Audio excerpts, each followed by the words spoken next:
The National News Desk, locally covered, nationally connected. There have been hundreds of countries now that have reached out to the United States, to the Trump administration, to make deals. The White House is working to ease concerns about the trade war as tariff negotiations continue. The latest in talks with China and the new lawsuit President Trump is facing. Then cases climb in Texas as the measles outbreak continues to spread. What we know about the patients in the biggest outbreak in decades. Then, the Grammy Award-nominated singer, Cornell University just disinvited from an end-of-the-year campus event for her views on the war in Gaza. This is the National News Desk, America's News Now. I'm Didi Gatton, and right now it is midnight in the Vatican. Here is a live look at St. Peter's Square, where earlier tens of thousands of people came to pay their respects and view Pope Francis lying in state inside St. Peter's Basilica. The National News Desk, Scott Thuman, on the ground in Rome. We'll get an update from him later in the show. Meantime, 12 states are now suing the Trump administration over his tariff policies. The states want a court to say that President Trump's tariffs on foreign imports are illegal. The administration has not yet responded to that lawsuit. The stock market closed higher today, the second day of gains. The White House is working to ease Wall Street's concerns about the fallout of the trade war with China, signaling optimism about potential negotiations. But China doesn't seem convinced. The National News Desk, Atra El-Nashar, has the latest from Washington.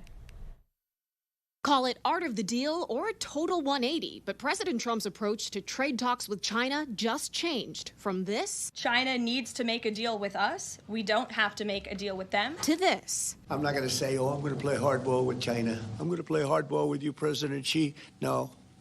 We're going to be very nice. It's going to be fair. Are you talking to them actively now? Actively. Everything's active. Treasury Secretary Scott Bessent later told reporters the U.S. and China have not spoken yet. China, so far, isn't swayed by the softer tone. To keep asking for a deal while exerting extreme pressure is not the right way to deal with China and simply will not work.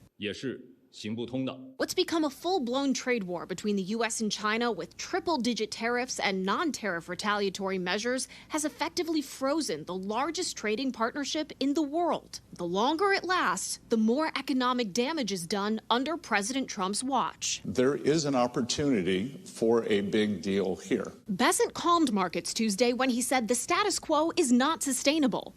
He says both countries would benefit from addressing America's trade deficit with China, which was more than $295 billion last year. For the U.S., it could mean more domestic manufacturing, and for China, more consumption. If they want to rebalance, let's do it together. There's no telling how long it could take for Washington and Beijing to resolve this. Meanwhile, the White House says it is making progress with other trading partners. Talks appear to have been most extensive with Japan and India. We may soon see outlines of agreements, but it may take months to hammer out the fine details of any new trade deals. In Washington, I'm Atra El-Nashar. Developing now, at least 2 people are dead and 1 is in critical condition following a boat explosion. This happened in southeast Texas this morning. We are learning the Port Arthur fire chief said a docked workboat was taking on fuel and exploded when the captain started the engine. 3 crewmen were rushed to hospitals where 2 of them died. Federal, state, and local officials are investigating. The wildfire, meanwhile, in southern New Jersey that's burned over 12,000 acres since it started yesterday is now 30% contained, according to fire officials. The 5,000 people who had to evacuate can now return to their homes, and Garden State Parkway is back open. Multiple businesses in Lacey Township are damaged, according to CNN. New Jersey has been under a drought warning, but rain this weekend should help firefighters.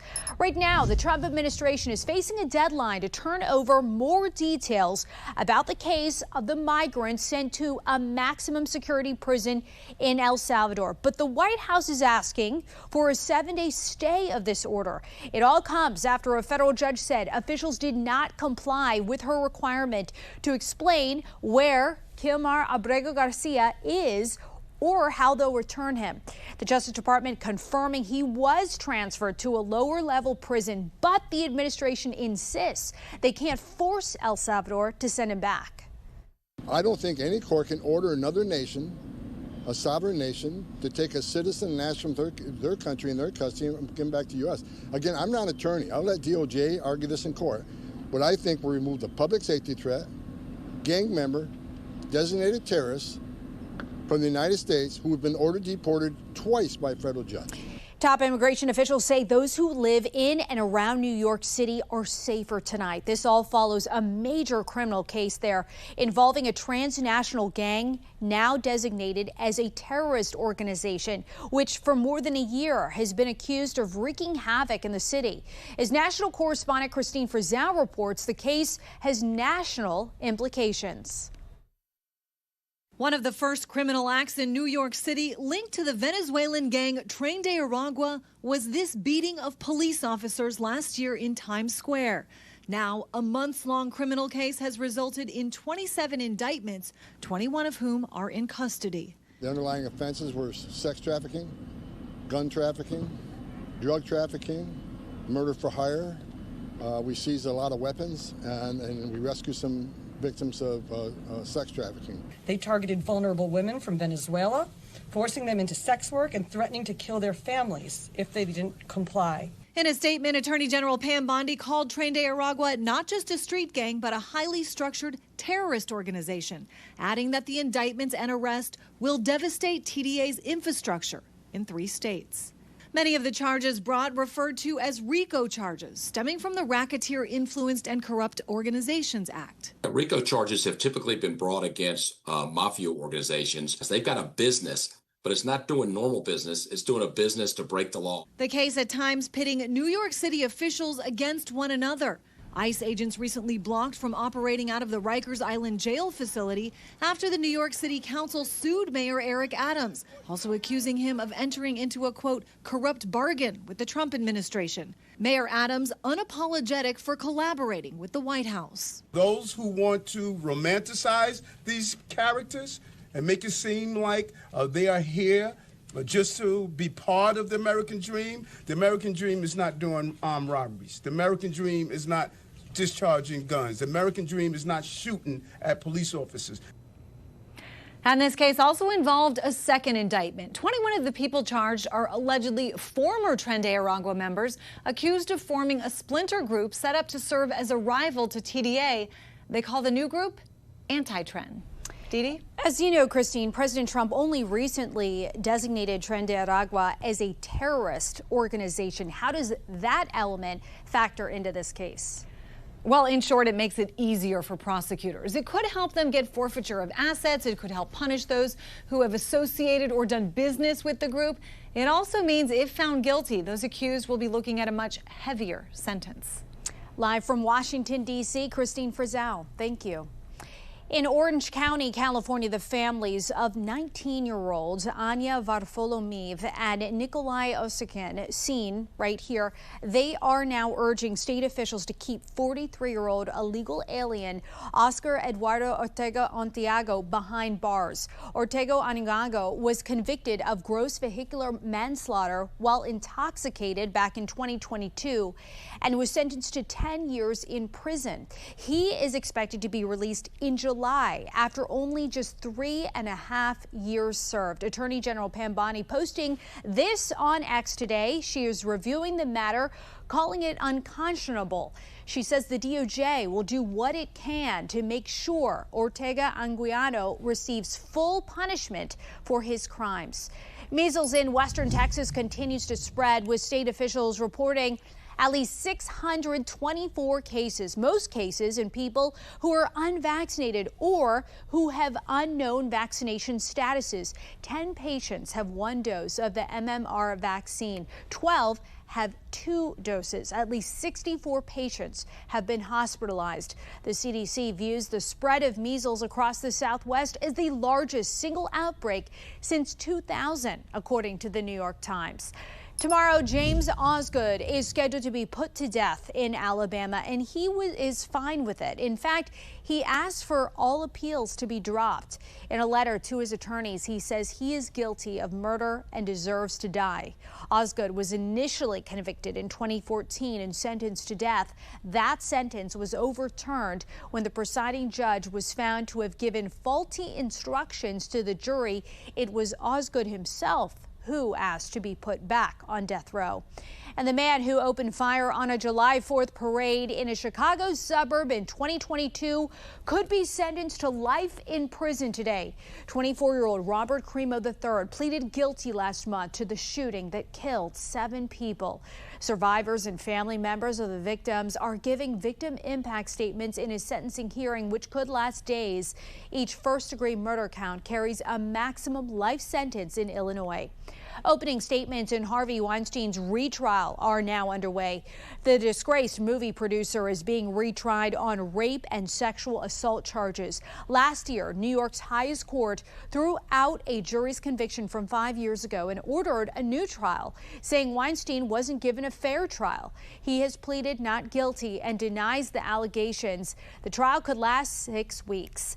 Coming up, where peace talks stand in the Russia-Ukraine war after Vice President Vance gave the countries an ultimatum. Then, the jaw-dropping amount of money Americans lost to online scammers last year and the demographic most at risk. Then later, nutrition experts share the healthiest foods to eat as you get older. We'll be right back.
We are just over 24 hours away from the first pick on the first night of the NFL draft. Here is a live look over Green Bay, Wisconsin, where it will be held. Tennessee Titans have the first pick. It's at 8 Eastern tomorrow night. Continuing coverage, Vice President J.D. Vance gives Russia and Ukraine an ultimatum on peace negotiations. National correspondent Kayla Gaskins joins us from Washington with more on where the ceasefire talks currently stand. High-level talks to bring the war in Ukraine to an end fell apart Wednesday after Secretary of State Marco Rubio and Special Envoy Steve Witkoff opted not to attend the London meetings. Patience running thin from Vice President J.D. Vance, who spoke to reporters in India. We've issued a very explicit proposal to both the Russians and the Ukrainians, and it's time for them to either say yes or for the United States to walk away from this process. The London talks stalled after Zelensky pushed back on a part of the U.S. plan that included Washington recognizing Crimea as part of Russia. On Wednesday, Zelensky called the deal absolutely reasonable and possible, but only if Russia agrees and stops the killing. Well, that didn't stop Trump from blaming Zelensky for the negotiation stalemate, saying his comments do nothing but prolong the killing field. The U.S. presented what it calls Trump's final offer, offer to both sides last week. The terms would require major concessions on both sides. But we want the killing to stop, and the only way to really stop the killing is for the armies to both put down their weapons. Under the latest U.S. proposal, Russia would get U.S. recognition of their control of Crimea, recognition of Russian occupation of other key regions, a promise Ukraine will not join NATO, lifting of sanctions, and improved economic relationships with the U.S. Ukraine would get a robust security guarantee and European-led peacekeeping forces, the return of some land, access to a key river, and compensation and assistance for rebuilding. The plan was drawn up after a 4-hour meeting last week between Putin and Trump's envoy Steve Witkoff. Putin indicating an openness to dealing directly with Zelensky, telling reporters on Monday, "We need to sort this out, maybe even bilaterally." Trump's final offer also reportedly references a U.S.-Ukraine minerals deal, which Trump says will be signed this Thursday. In Washington, I'm Kayla Gaskins reporting for the National News Desk, America's News Now. The next round of high-level nuclear talks between the U.S. and Iran were set for today and will now be held on Saturday. That is all according to Iran's foreign ministry spokesperson. The reason for the delay was not made clear. What we do know, last week talks concluded with both sides indicating progress. But then, yesterday, President Trump posted on Truth Social the U.S. stance is perfectly in line with Israel's need. This as the U.S. continues to put maximum pressure on Iran to reach a deal. Oman's foreign ministry confirming that the third round of talks will take place in the capital. The second-ranking Senate Democrat, Dick Durbin, won't seek re-election in 2026. The 80-year-old has represented Illinois in Congress for more than 4 decades. He's in his 5th Senate term. Illinois solidly blue, so Democrats are optimistic here they can hold the seat. But with Durbin leaving, this could signal a change coming in Democratic leadership on the Hill. Senator Durbin has been a big ally of leader Chuck Schumer, whose term ends in 2028. But Schumer has recently faced some backlash from more progressive members of his party for not standing up more against President Donald Trump. Earlier this month, Senator Cory Booker held a record-breaking filibuster on the Senate floor, in part to rally support for a new approach on the Democratic side. That message has been backed up by New York Representatives, House Minority Leader Hakeem Jeffries and Alexandria Ocasio-Cortez. Pro-Palestinian activist Mohsen Madawi remains detained after a hearing today. ICE agents arrested him last week during an interview about finalizing his citizenship. Madawi led Gaza war protests while studying at Columbia University. Today, the judge extended an order that keeps him in Vermont. Another hearing set for next week. Cornell University canceling a concert featuring an anti-Israel singer, Kehlani, at an end-of-the-year event. Today, the school's president said he rescinded the invitation after pro-Israel students started a petition to boycott the event. The president claimed the organizers didn't realize Kehlani's anti-Israel views at first. New information, Americans lost $16.6 billion to online scams last year. Look at this massive number. This is according to the FBI's annual Internet Crime Report. It was published today. 2024 saw a drastic 33% increase in monetary losses compared to 2023. The demographic most at risk, we pulled it up right here, seniors losing $4.8 billion. The second most targeted age group, 50 to 59, losing $2.5 billion. The FBI says they get an average of 830,000 complaints a year. The average person loses $20,000, and the states with the most financial losses in 2024, California, Texas, and Florida. We have reporters all across the country in your neighborhoods covering issues that matter to you. We're taking the pulse of America, but we start in Pennsylvania with new details about the arson attack on the governor's home.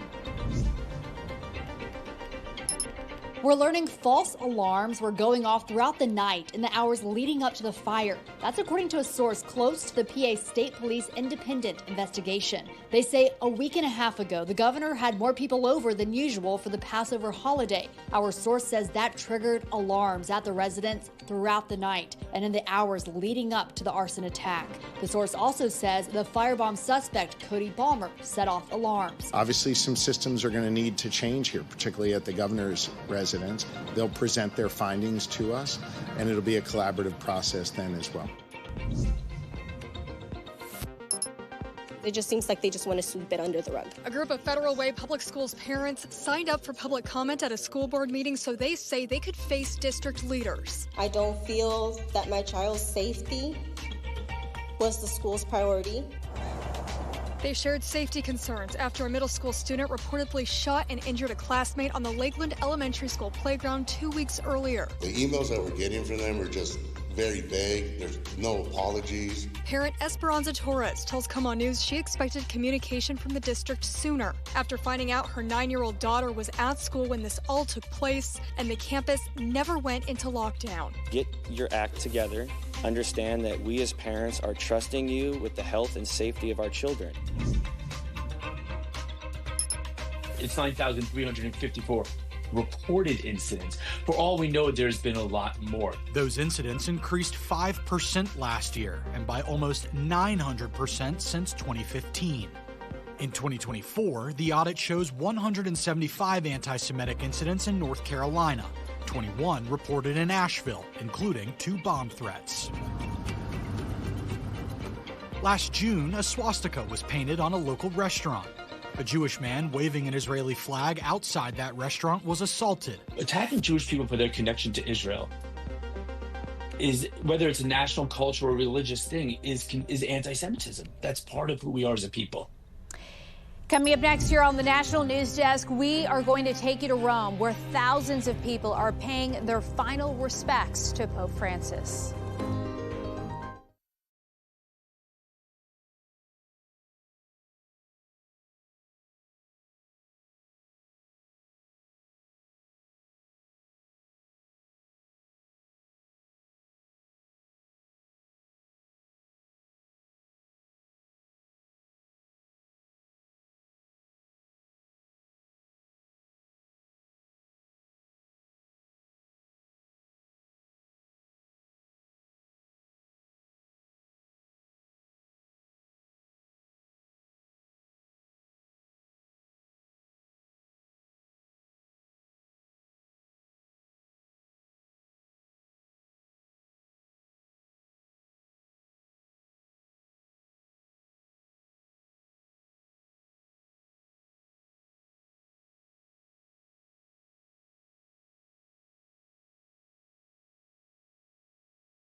Nutrition experts say there are 5 nutrients we all need to stay well as we age. Medical reporter Liz Bonas shares what's on the list.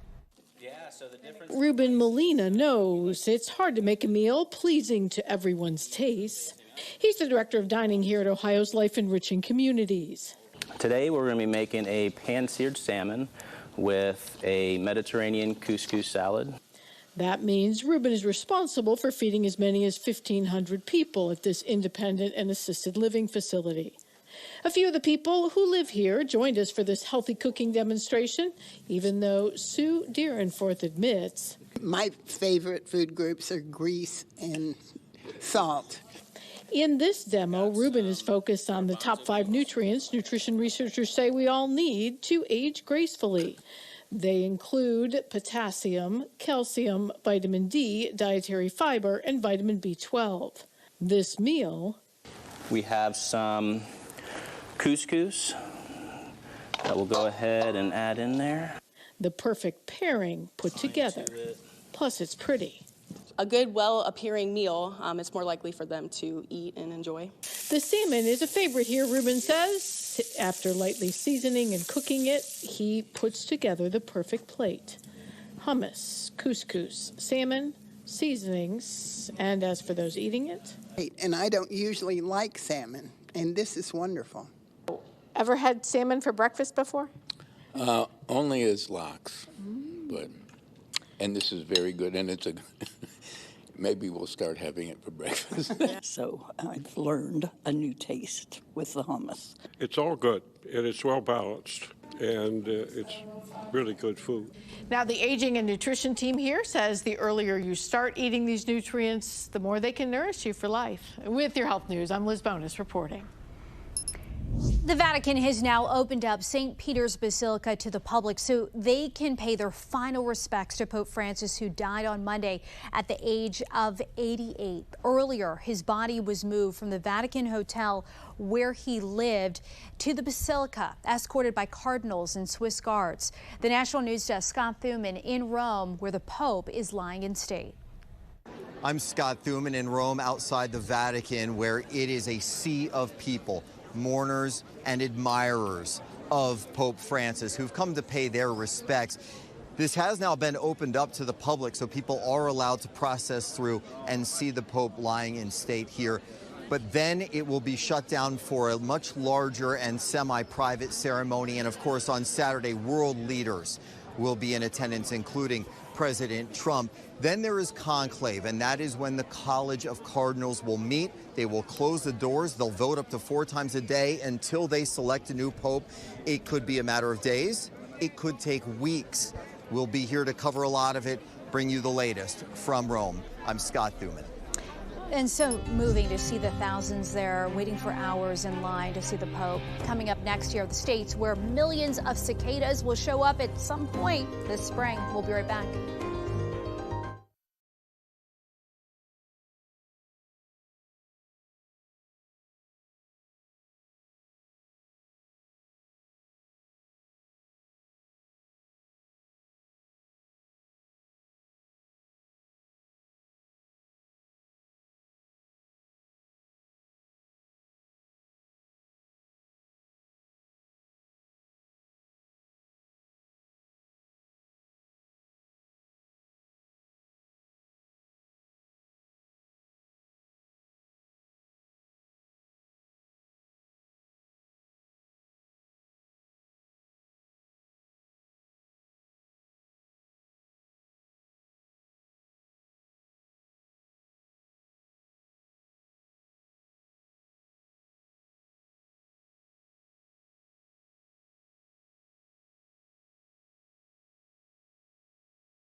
It's cicada season, meaning billions of the bugs will start emerging this spring. This group is named Brood 14 and emerges once every 17 years. They are the second largest group of periodical cicadas, but fewer bugs are anticipated this year than last. They'll likely be concentrated in Kentucky and Tennessee, along other states along the East Coast. That's going to do it for us for this edition of the National News Desk. We invite you to join us again this evening at 10. I'm Dee Dee Gap. Thanks for watching.